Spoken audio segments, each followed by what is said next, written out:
Good morning, I'm Paolo del Rosario and welcome to Weather HQ.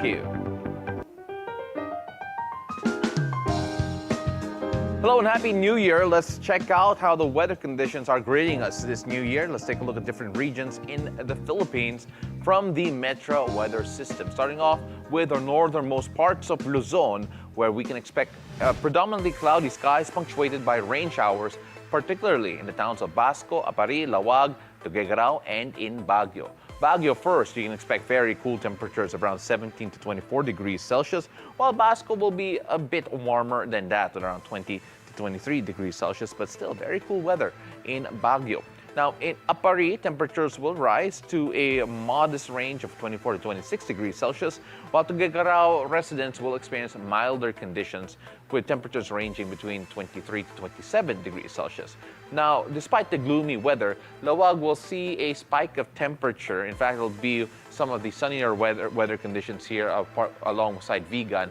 23 to 32 degrees Celsius over in Lawag, and Vigan having 24 to 29 degrees Celsius. Now, moving on to Dagupan, Dagupan will also experience a bit of wet weather here with a bit of overcast with chances of light rains ranging from around 25 to 32 degrees Celsius.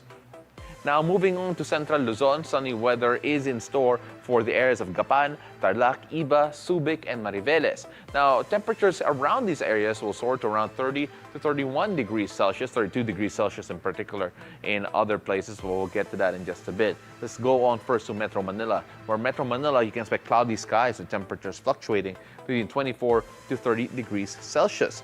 Now, as you can see here, and looking around the area, 32 degrees Celsius will be the high. That'll be particularly true over in Tarlac, despite the rainy weather, and Subic Bay with the sunny weather conditions happening over there. Now, let's go down south to Southern Luzon, where Tagaytay will maintain primarily partly cloudy skies with temperatures ranging to around 21 to 25 degrees Celsius. In Calamba, sunny weather will be here, where around 25 to 29 degrees Celsius, despite the sun being there. So, nice weather happening in Calamba. Now, we move on to Romblon, where they can experience rays of sunshine with cloudy skies expected throughout the day. Temperatures over in Romblon expected to be around 28 degrees Celsius, but predominantly cloudy over there. Now, for the rest of Southern Luzon, like areas like Coron, Puerto Galera, Legazpi, Daet, Verac, and Sorsogon, forecast indicates a mix of cloudy skies with scattered rain showers and occasional thunderstorms throughout the day.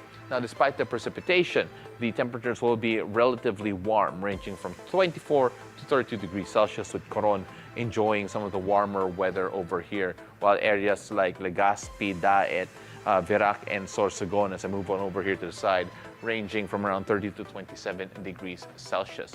Now, let's go on over to the Visayas, where in the Visayas region, clouds blanket Iloilo, Bacolod, and Tagbilaran, where a chance of rain is expected and anticipated. Temperatures in Iloilo and Tagbilaran will range from about 24 to 30 degrees Celsius. As you can see here, 24 degrees Celsius over in Tagbilaran, a bit warmer in Iloilo at 31 degrees Celsius. Now, Bacolod will enjoy slightly warmer conditions, around 25 to 31 degrees Celsius or 30 degrees Celsius over in Bacolod, despite the wet weather. Now, looking at Boracay, Metro Cebu, Dumaguete, Tacloban, and Catarman, similar in those areas, cloudy skies with rain showers are expected, with temperatures ranging from around 24 to 30 degrees Celsius.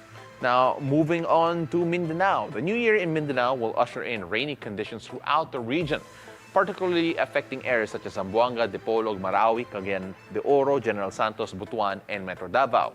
Over in Zamboanga and Dipolog, you can expect temperatures to rise around 32 degrees Celsius over in these areas that are typically the warmest. Over in Mindanao, Butuan, and General Santos, residents might feel a maximum temperature of around 31 degrees Celsius over here, while Cagayan de Oro will experience more tempered highs of around 29 degrees Celsius.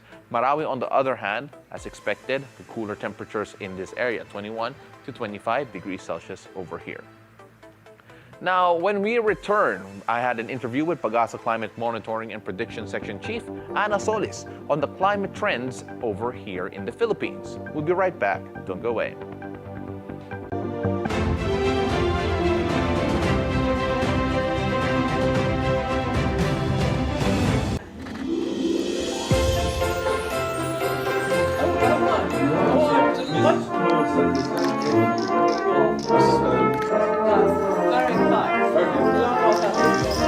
He's looking very smart. Hello, Lenny. He's woken up specially for Hello. you. Would you like to know which find a special place for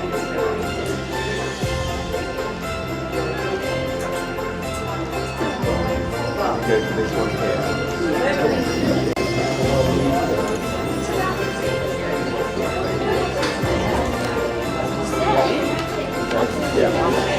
You've been a good I boy. have been very good, actually. Very, very good. So, very happy Christmas and happy New Year. Thank you.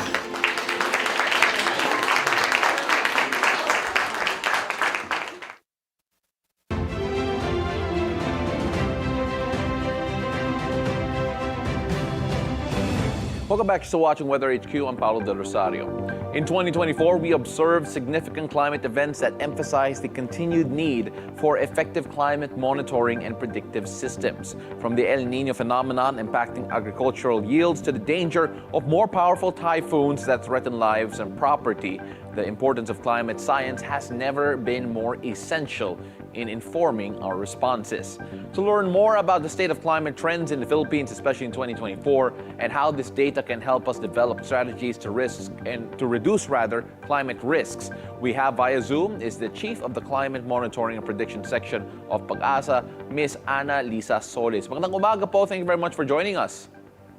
Yes, good morning, and good morning everyone to all those who listen to this program. Good morning, everyone. All right, Ms. Ana, let's take a look first at the current climate status of the Philippines as of 2024. Looking at this, a lot of people have been worried about climate change in general. Are there any notable shifts in weather patterns in the Philippines compared to previous years?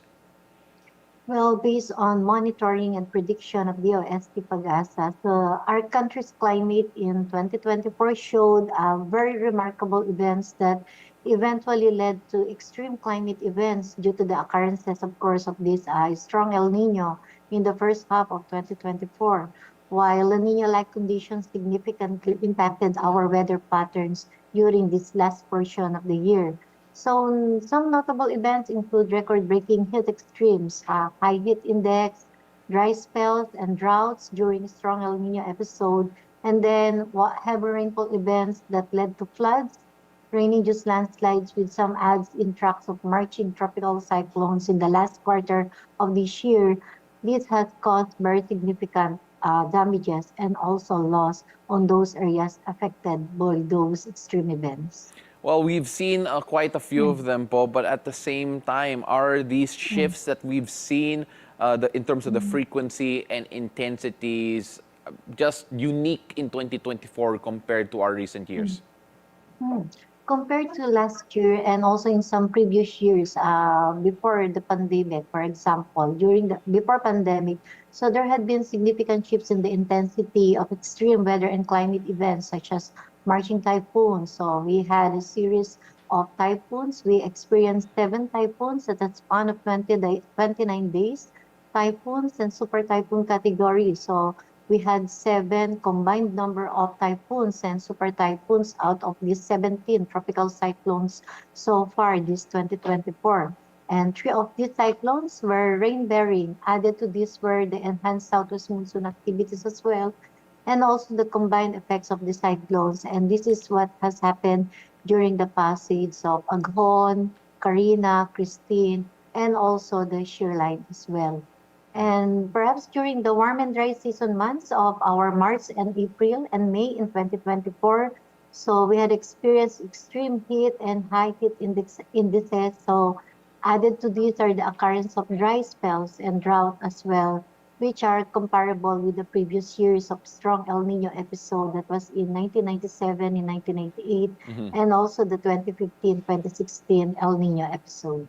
Ms. Ana, that just reminds me of the fact that there have been a few reports, have been a few studies talking about not necessarily yung increasing frequency po ng mga extreme climate events, but then the intensity ramping up. Like it could be fewer events, but then the intensity is more felt. Is that something that we're seeing of a trend after 2024?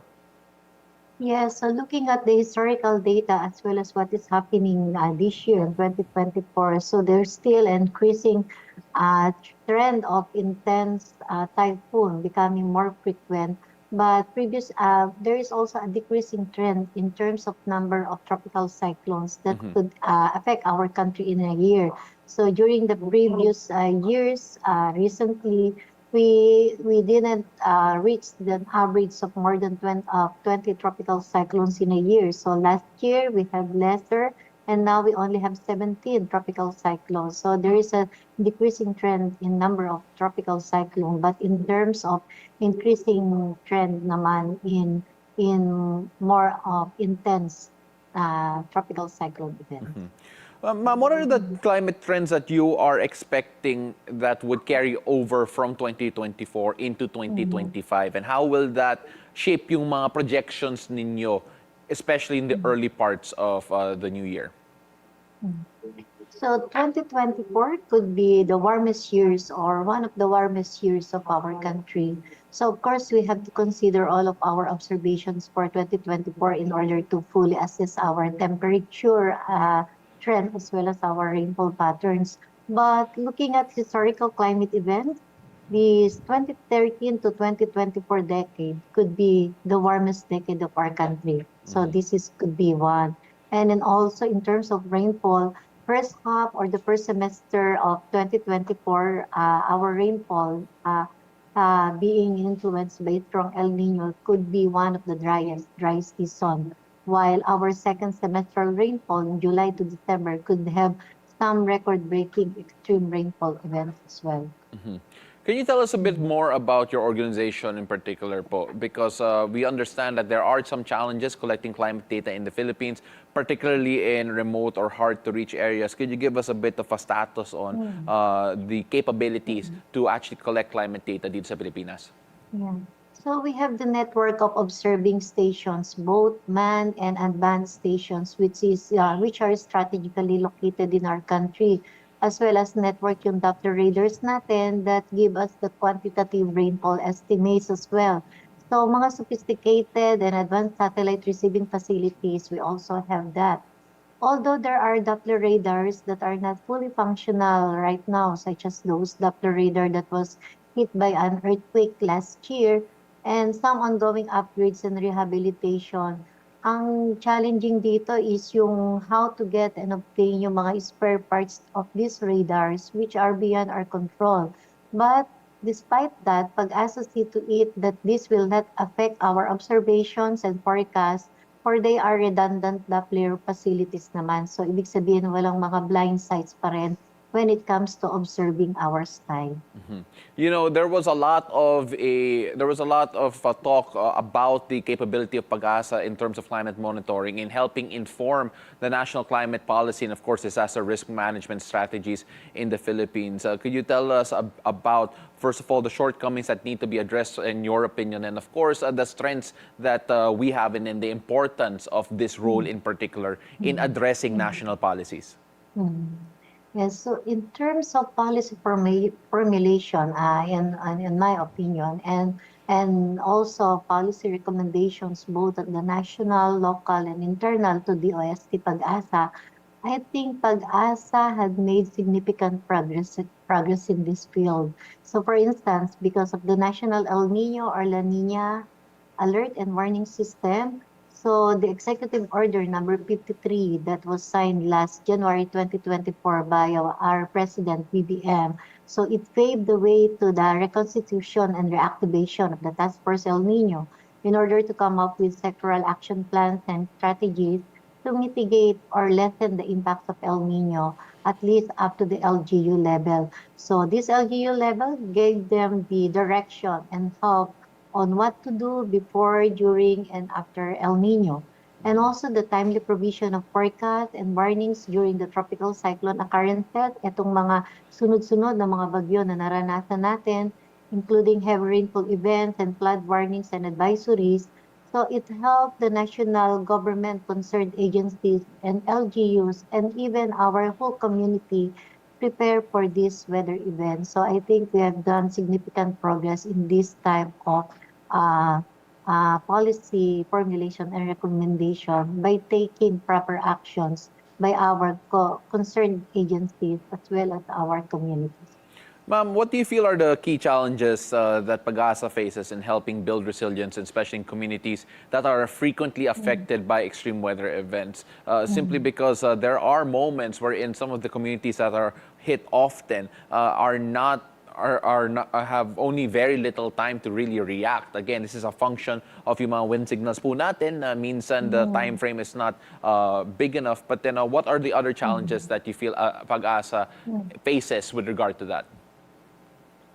Yeah, I think in terms of science communication, so where our forecasts, warnings, and advisories can be delivered in a timely manner and wherein the community could fully understand and act, take action, or respond accordingly. Yung calibrated actions ba to minimize their risk for their safety. For example, kapag binigay ng pag-asa, tropical cyclone wind signal number 1, ang sasabihin ng mga tao ay mali ang pag-asa kasi signal number 1 ang taas-taas ng init ng araw. Wherein, signal number 1, it means for you to be prepared in the next 36 hours. So that is why it's a warning for you to be prepared for the next 36 hours. So hindi mo pa talaga makikita yung talagang possible na effect ng signal number 1 because it's a warning. So you need to be prepared and you have lead time to prepare for their 36 hours. So those type of simple communication and understanding and provide those forecast warnings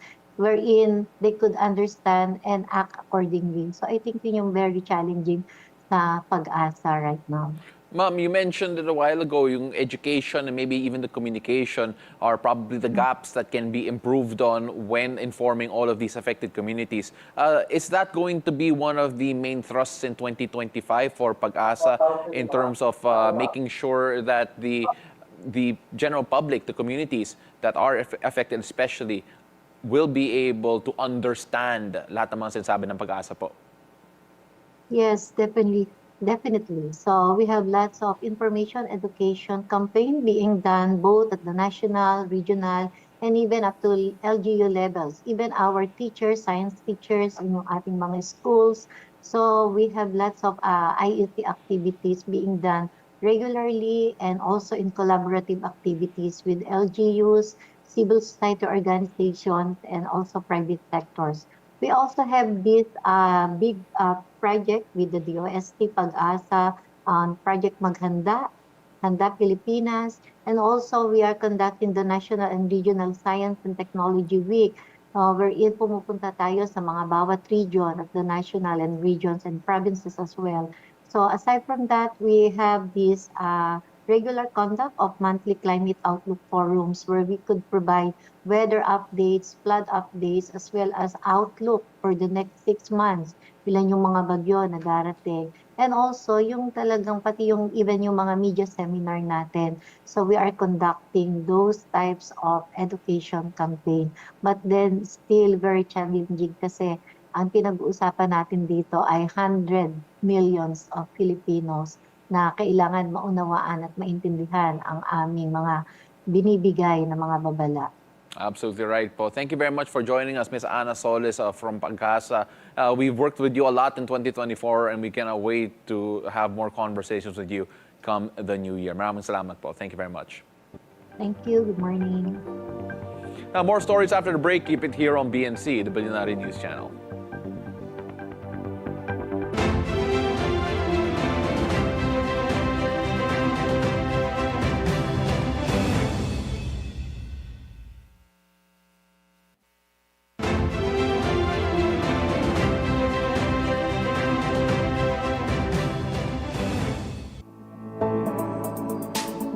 Welcome back to Weather HQ. Let's take a look at the weather in other parts of the globe. Now, residents and visitors in Okinawa and Phnom Penh can anticipate predominantly cloudy skies today. Although there is a low chance of rain, Temperatures over in Okinawa will range around 20 degrees Celsius, providing a comfortable yet cool atmosphere, while over in Phnom Penh, around 30 degrees Celsius, a bit warmer over there, in fact 10 degrees warmer, but it's still perfect for outdoor activities, but with a need for hydration in the heat. It could get a bit difficult over there.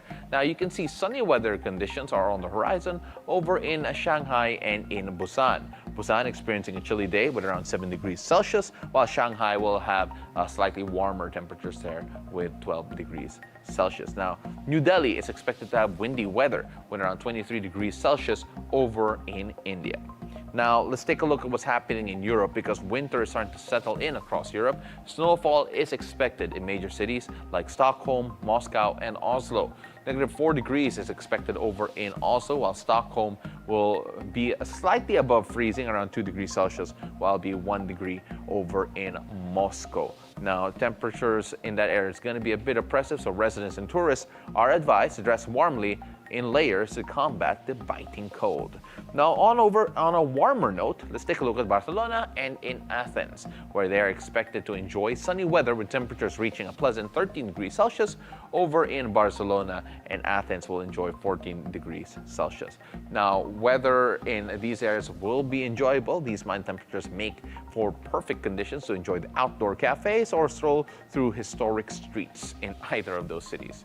Now, across the United States, as we move on over across the pond, cloudy skies accompanied by intermittent rain showers are expected in cities such as Atlanta, Portland, Seattle, and Baltimore. Temperatures over in Portland and Seattle and the Pacific Northwest remain cool, hovering around 8 degrees Celsius over in Portland, and Seattle will be 8 degrees Celsius as well.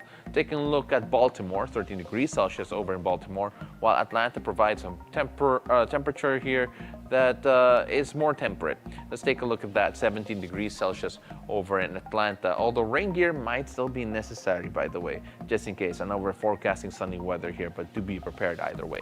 Moving on to Houston, Houston will be basking in perfect sunny weather with a temperature of around 17 degrees Celsius, making it perfect for a day outdoors, maybe going to the park and enjoying some outdoor activities over there.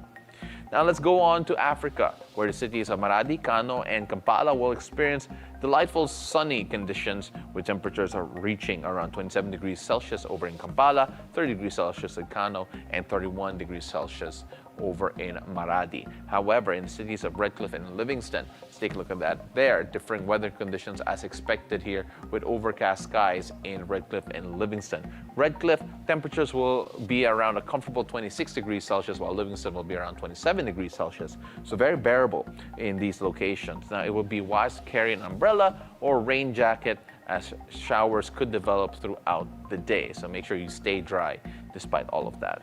Now let's go to the land down under. Let's go to Australia.